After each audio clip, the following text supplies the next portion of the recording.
mi ngi nii te soo waxee ñu naan non dana war a lijjanti ahlu sunna yi xay yéen a ngi war a lijjanti mi ngi seen biir di yoonu murid liñ fa war a lijjanti ak a bari ma tàmbalee ko seen sëriñ bii di sëriñ Touba islam déggal ko mu takk ñeenti soxna moom mu dem takk 33 femmes mu am si ñoo xamante ne ñoo bokk ndey ak baay wax leen si lii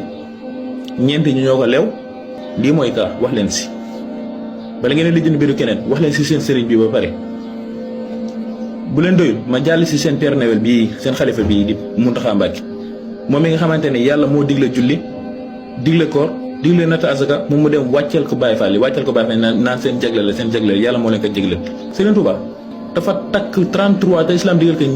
ñeenti soxna Serigne Mountakha maanaam julli bi mu naan Baye Fall yi seen jagle loolu du dëgg waxul dëgg. te soo waxee ñu naan kenn du dégaraati Touba kenn du fa lettu mees suba dafa war a jógee nangam ak nangam. xanaa seen njaboot yi moom bokkuñu si demal kër Serigne Mountakha nga xool ba xam maanaam seen jigéen ñi dinañ muuru wala déet demal kër Boy Bass ba xam seen jigéen ñi dinañ muuru wala déet ak yeneen kër mbàkk yi kenn du si muuru Serigne Mountakha sa doom ñu nekk yar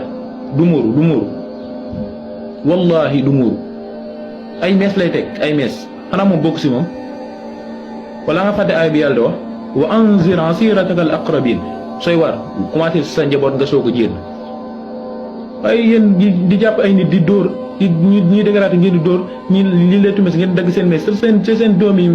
amul maanaam li ngeen tere seen doom yaa ngi koy def xanaa loolu doo leen si wax.